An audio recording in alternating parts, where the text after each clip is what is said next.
Bonjour à tous, dans ce nouvel épisode de MangaCast, le podcast qui résume les animés que j'ai vus de la saison dernière, on va s'intéresser aux animés de l'hiver 2025, qui avaient beaucoup de bonnes surprises. On va parler des bonnes surprises, des déceptions, puis après je vais parler un peu des animés qui vont sortir cette saison. Bon, la saison a déjà commencé, je suis en retard, voilà, mais on va parler un peu des animés qui sortent en ce moment et que je conseille de regarder. Et je finirai sur une recommandation manga que j'ai lue pendant l'hiver 2025. Les fins marquantes de la saison. Cette saison marque la fin de plusieurs animés de 25 épisodes. Déjà, le premier, Mouvement de la Terre, est la meilleure surprise et l'animé le plus prenant de la saison. Un crime que Netflix ne fasse pas plus de publicité que ça, et j'espère qu'il y aura une VF dessus. C'est un animé qui parle de religion, de savoir, de connaissances et de croyances. Avoir la foi pour se battre pour ses idéaux, plein de sujets d'actualité malgré le fait que l'histoire se déroule au XVIe siècle. Vraiment un manga qui m'a un peu perturbé tout le long, qui m'a pris aux tripes et que je conseille vivement. Un autre animé de plus de 25 épisodes qui s'est fini, qui est Blue Box et Amagami Sister se termine aussi, sont des romances. J'ai plutôt apprécié Blue Box plus qu'Amagi Sister. Malgré leurs défauts, j'ai adoré l'évolution des personnages dans Blue Box. C'est lent mais terriblement bien écrit et réaliste. Manque un peu le côté sport, mais on m'avait prévenu à cette époque. Vous pouvez aller voir une de mes chroniques que j'ai postées sur mes réseaux. Et à Maggie Sister, c'est plus compliqué. Ça s'inspire clairement de Quintuplé, et c'est vraiment très inégal. Un débit nul et trop rocher, puis plein de bonnes idées avec le côté surnaturel et divinité. Mais ça finit par retomber dans les codes des autres harems, ce qui rend le visionnage assez frustrant, et j'ai pas plus apprécié que ça. J'ai réussi à finir parce que ça allait de bas en haut, mais vraiment, on pouvait faire mieux. Il y a aussi Dragon Ball Daima, qui a fait qu'une vingtaine d'épisodes, qui a fait beaucoup de bruit. Je vais pas en parler en longueur, mais c'est terriblement décevant. Alors moi, j'étais dans les partisans de ceux qui aimaient beaucoup le début, puis ils avaient de l'or dans les mains et après ils ont tout jeté. Il n'y a rien d'incroyable dedans. C'est basique au possible et c'est même terriblement chiant. Et sinon, il y a aussi Trion Game et Shangri-La Frontière qui se terminent. Deux animés terriblement addictifs. Genre, j'adorais les suivre chaque semaine. Trion Game qui parle de deux mecs qui veulent se faire plus d'1 trillion de dollars. Et donc on va suivre dans ce monde, le monde économique et faire tous les coups et mentir pour essayer de se faire le plus d'argent et changer de la frontière avec la saison 2 où la saison 3 était annoncée qui était trop bien, un bon animé pose-tête où tu regardes des combats bien animés, le personnage est vraiment cool et en plus là ça annonce que du lourd avec saison 3 qui va être un tournoi avec un adversaire qui a l'air vraiment intéressant et j'espère qu'on aura du bon développement de personnage. Voilà un peu sur les gros animés qui sont finis avec 25 épisodes. Dans ce podcast, je ne vais pas parler du carnet de l'apothicaire, même si ça fait 24 épisodes, parce que je parlerai plus dans la prochaine saison, et de toute façon, je pense que je ferai une chronique dessus, vu que je suis un grand fan des carnets de l'apothicaire. Mais pour l'instant, début de saison incroyable, et là, on va rattraper le manga. Carnet de l'apothicaire qui est de base un light novel. Et là, on est en train de rattraper le manga, ce qui est vraiment cool. Un nouveau que je m'y attendais pas du tout, c'est I left my high rank party to help my former student reach the dungeon depths. Désolé pour mon anglais. Étonnant, cet animé est incroyablement efficace, avec un world building de ce type d'animé qui est vraiment sous-exploité. Et là, c'est incroyable, c'est bien développé, avec des dieux et tout. Bon, c'est un peu maladroit parfois, mais ça donne vraiment envie de suivre. Alors, c'est pas encore fini, il a que les 13 premiers épisodes, donc je vais pas trop en parler dessus. J'en parlerai plus dans le prochain podcast et peut-être une chronique dessus si j'ai beaucoup de choses à dire.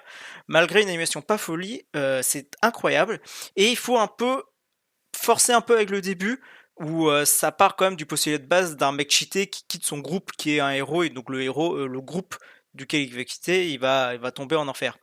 Mais là, ça sort très vite de ça, en 10 épisodes, c'est conclu. Et là, on commence d'autres arcs où ça commence à devenir vraiment intéressant.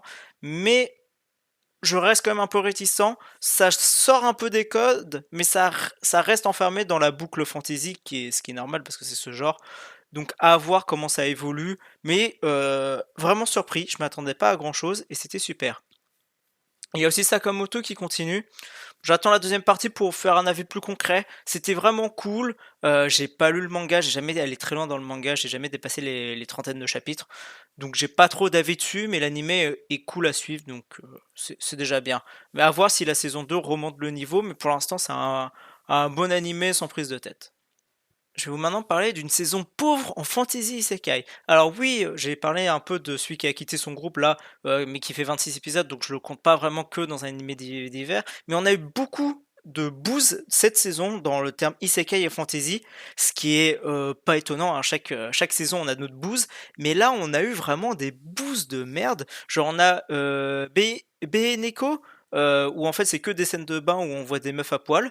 T'as Even Give It the Worst Appress class où vraiment c'est de la merde, c'est juste pour justifier un harem de merde avec des elfes. Mais il a quelques-uns qui sortent un peu du lot. T'as Guide réceptionniste, Boss à solo, Any Boss to Clock Out on Time. J'ai pas fait de chronique dessus parce que j'ai pas grand chose à dire, mais c'est incroyable, c'est ultra plaisant à suivre, ou c'est juste une personne qui en a marre de faire des heures sup, donc elle va juste enchaîner les boss parce que elle peut, c'est le seul qui fait ça. Bon, ça devient extrêmement prévisible sur la fin, mais c'est très bien, c'est bien animé, c'est vraiment cool. Et un autre isekai que j'ai beaucoup aimé, c'est The Headhunted to Another World, où en fait c'est un salarié qui va devenir un des quatre généraux du roi démon. Donc c'est un peu plus, on va dire, politique, gestion de territoire, avec des complots, etc. C'est vraiment plaisant, ça sort un peu des fantasy avec que des combats. J'espère qu'il y aura une saison 2 parce que c'était vraiment bien, même si ça m'étonnerait vu la fin, où ils ont pas voulu trop... ils voulaient finir assez vite. Vraiment plaisant, et je conseille les deux derniers que je viens de citer. Vraiment cool. Et il y en avait d'autres aussi de bien, mais je me souviens plus trop, donc je les ai un peu oubliés. Regardez mes chroniques, en général, j'aime bien faire des chroniques sur ces types d'animés parce que j'ai beaucoup de choses à dire. Bon, il a d'autres aussi que j'ai beaucoup aimé, qui sont pas de la fantasy, c'est d'autres choses. Il a déjà la dernière saison de Dr. Stone, la partie 1, la saison finale. Incroyable, cette saison. C'est que la première partie. C'est fini sur... J'avais peur que ça se finisse sur un putain de cliffhanger, mais là c'est bon, ça nous annonce qu'ils vont aller autre part. On a toute la saison est finie, et je me demande comment ils vont conclure en deux parties encore. Il reste deux parties, et je crois, j'avais entendu que le manga complétait pas tout, finissait pas tout. Je veux la suite. Genre, Stone c'est incroyable, et j'attends l'animé pour lire tout le manga. C'est une règle que je me suis imposée dès le début tellement j'ai adoré. Je veux voir tout l'animé avant de commencer le manga, parce que le manga m'a l'air mieux en termes de dessin. Et après, il faut avouer, un Stone, à part la dernière saison qui a quand même quelques folies en termes d'animation, où à un moment ils ont dit oh, faisons péter le budget. Stone, c'est vraiment un calque sur le manga de ce que j'ai vu, et c'est vraiment pas terrible. Mais super partie, incroyable à suivre. L'auteur et le dessinateur sont trop forts dessus. Et l'autre animé que je voudrais mentionner, c'est Medalist, un animé sur le patinage artistique. Je sais pas si un autre animé de sport fera vraiment mieux que ça, vraiment mieux que cette année en termes de sport. Medalist, c'était touchant, magnifique et incroyablement adapté. Je lis les mangas parce que je les possède, hein, ils sont dispo chez Nobinobi, donc je vous les conseille. Mais Medalist, c'est incroyable. Le manga, il brille par ses planches, et l'animé, vu qu'ils peuvent pas reproduire les visuels des planches, ils ont décidé de juste rendre les chorégraphiques de patinage magnifiques et fluides. Et j'ai l'impression de voir vraiment un patineur. C'est incroyable. Et il y a une saison 2 annoncée, donc quoi de beau, c'est parfait, surtout que la saison 2 va adapter là où je suis arrivé à peu près au manga, dont avec le tournoi que je veux voir à tout prix adapté en animé, j'ai hâte, c'est incroyable. J'ai parlé des animés que j'ai bien aimés, de la fantasy où j'ai dit un peu des animés de merde et ceux que j'ai beaucoup appréciés, d'autres mentions que j'ai beaucoup aimées avec Dr. Stone et Benalist. Parlons un peu des déceptions. Je vais en noter deux, dont un qui est pas vraiment une déception, je vais développer. Déjà, Pharmagia, alors je sais pas à quel point Mashima était impliqué dans ce projet, mais c'est très inégal. L'animation est moche, vraiment passer de la 3D à la 2D pendant les combats, c'est infâme, il faut arrêter de faire ça, on n'est plus dans les années 2010. L'histoire est classique au possible, bah c'est du Mashima quoi. Et même, mais il y a certains éléments du scénario qui brillent, mais ça sort de nulle part. C'est un peu comme la fin de Fairy Tail où on te donne un nouveau pays, accepte-le. Là, voilà, c'est une bonne idée, mais accepte-le. T'aurais pu peut-être donner des indices avant, on aurait peut-être aimé ça. Et ouais, Pharmagia, c'est vraiment pas terrible, c'est adapté d'un jeu vidéo. Le jeu vidéo qui me donnait envie en plus. Mais là, l'animé m'a juste pas donné envie de continuer. Je développe plus dans la chronique, mais c'est vraiment passez votre chemin. Et je suis un peu triste hein, pour Mashima qui normalement a travaillé juste sur le design, mais je sais pas toute l'histoire sans sa patte. Je sais pas à quel point il a été impliqué. Et l'autre déception, qui est pas vraiment une, c'est One Lemon Soda. En fait, c'est pas mauvais, c'est simplement j'ai pas réussi à rentrer dedans. Je le conseille parce que c'est une bonne romance, mais j'ai pas réussi à m'identifier dans les personnages secondaires étaient trop secondaires, j'aurais aimé plus dedans. Et t'as le épisode 11 là qui est incroyable en termes de symbolique de ce qu'il veut raconter. C'est cohérent avec ce qui se passe dans ce qui se passe, ce qui est raconté. Mais c'est dur à suivre, je trouve. Ça allait trop vite. C'est un super épisode, mais ça allait trop vite. Voilà. Honey et Lemon Soda, je pense que c'est moi le problème là. Je pense que c'était excellent. C'est juste que moi j'ai pas accroché et j'ai bien fait de pas acheter les mangas parce que je pense que j'aurais mis de l'argent sur un truc que j'aurais pas aimé. Voilà, c'est dommage. Les animés que j'attends le plus la saison prochaine. Comme vous savez, dans Manga Cast, on parle des animés qui sont passés de la saison dernière, mais maintenant on va parler de ceux qui arrivent ou qui sont en cours de publication. Je sais que je suis en retard, je le tourne le 8 avril, le 8 avril ce podcast, je suis en retard depuis 2 semaines. Alors, je parlerai ici que des nouveautés, pas de suite. Je veux vraiment que des gens découvrent des nouveaux trucs. Déjà, le premier qui m'intéresse vraiment, c'est Lazarus. Ça parle en 2052 dans une paix installée grâce au docteur Skinner qui a créé un médicament miracle qui sauve toutes les maladies. Problème, 3 ans plus tard, docteur Skinner arrive, il dit bon, tous ceux qui ont pris le médicament vont mourir, les premiers qui l'ont pris vont mourir dans 30 jours, et sinon ceux qui ont pris, bah comptez jusqu'à 3 ans depuis que vous avez pris le médicament, vous allez mourir. C'est incroyable, c'est par la personne qui a fait Cowboy Bebop, qui est derrière le scénario je crois, et c'est animé par Mappa, et donc ça va être super à suivre, et donc en gros l'histoire c'est que t'as tout ce bordel, et donc il a une équipe qui va se former pour essayer de retrouver le Dr Skinner qui lui possède le remède. Et avec un premier épisode qui est sorti, donc je peux en parler, où c'est juste une évasion, et c'est super bien animé. Bon, les personnages, on commence à voir un peu leur façon de faire, mais pas vu assez, et j'espère vraiment que ça va être incroyable. Voilà. Les Arus, je pense, c'est un des animés qu'il faut surtout pas rater cette saison.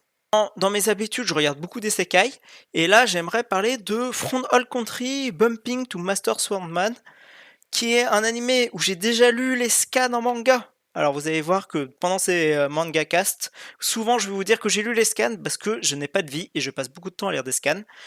Donc déjà à noter que le logo ressemble beaucoup à Mushoku Tensei. Je pense qu'il y a une légère aspiration, et même dans le chara design, je trouve que ça ressemble beaucoup. Où en fait on va juste suivre un vieil homme, ancien maître spéiste qui entraîne des gens dans son village, et il va être convoqué en tant qu'instructeur spécial par l'ordre des chevaliers, euh, par une de ses disciples qui va juste lui demander entraîne-moi mes chevaliers, et puis voilà. Alors ma seule crainte, c'est vraiment, je ne veux pas que ça tombe dans une romance et harem. Je rappelle que le prota a plus de 30 ans, les autres ont 16 ans, 18 ans. Je ne veux pas que ça tombe dans de l'inceste, qu'est-ce que je raconte? Je veux pas que ça tombe dans des gap âge chelous. Mais l'animé est plutôt joli, le premier épisode était bien à suivre, à voir. Juste, pas de romance, pas d'harem, par pitié. Parce que le problème c'est qu'il a pas qu'une disciple, hein. Genre là on en a vu 3 autres déjà. Et ils ont tous entre 16 et 18 ans. Allez, 20 ans grand max. Et lui il doit avoir plus de la quarantaine. Voilà. C'est juste pour faire plaisir à un tweetos que je suis et qui adore Uma Musume Sandria Gray. Alors, ok, c'est un spin-off, mais je suis obligé d'en parler. Parce que grâce à tweetos, je me suis mis à regarder cette série il y a maintenant 2-3 ans. Avec la saison 1, tout ça, les films. Et c'est incroyable. En fait, c'est juste des courses de mi-femme, mi-cheval. OK, dit comme ça, c'est bizarre, mais c'est incroyable et surtout, moi, j'adore les films parce que l'animation était magistrale. Alors certains, c'est grâce à surtout une tweetos, ou un tweetos, je sais pas, je m'en fous de qui c'est derrière, qui m'ont hype, sur, ce spin-off et le premier épisode est là. C'est plutôt bien animé, même si parfois ça fait on voit qu'eux, ils gardent, les moments bien animés pour les scènes de course, mais c'était incroyable. Parler du dernier que je recommande, bah, qu'il faut regarder, je dis pas que ça va être incroyable. Il a Yaba, un manga fait par le papa de Détective Conan, qui est un remake. Donc oui, ce n'est pas une suite, et je garde mes lignes directives. Spin-off et remake, je considère que c'est pas des suites, donc je peux en parler.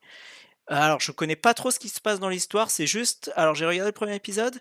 C'est un mec qui était dans la jungle, qui retourne au Japon avec son père, et il va rencontrer son rival, et ça va se frapper. Ça va être du full combat, super bien animé, c'est par Wii Studio. C'est l'animé qui peut me plaire. Et à bas de base, c'est un animé où je me suis même pas renseigné sur le synopsis, je savais juste que c'était fait par le papa de Détective Conan. Et comme ça m'a permis en fait de me lancer à l'aveugle. Je vous conseille de faire ça des fois. Lancer des animés au pif et espérer juste de pas tomber sur des trucs d'insectes avec 5 sœurs où ils apprennent qu'ils sont plus liés par le sang et ce sera mieux.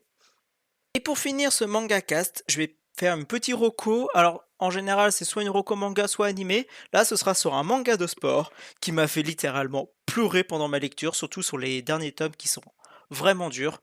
Je parle de Angel Voice. Alors j'en parle beaucoup en ce moment. Alors j'en parlais beaucoup au moment que j'ai écrit ces lignes.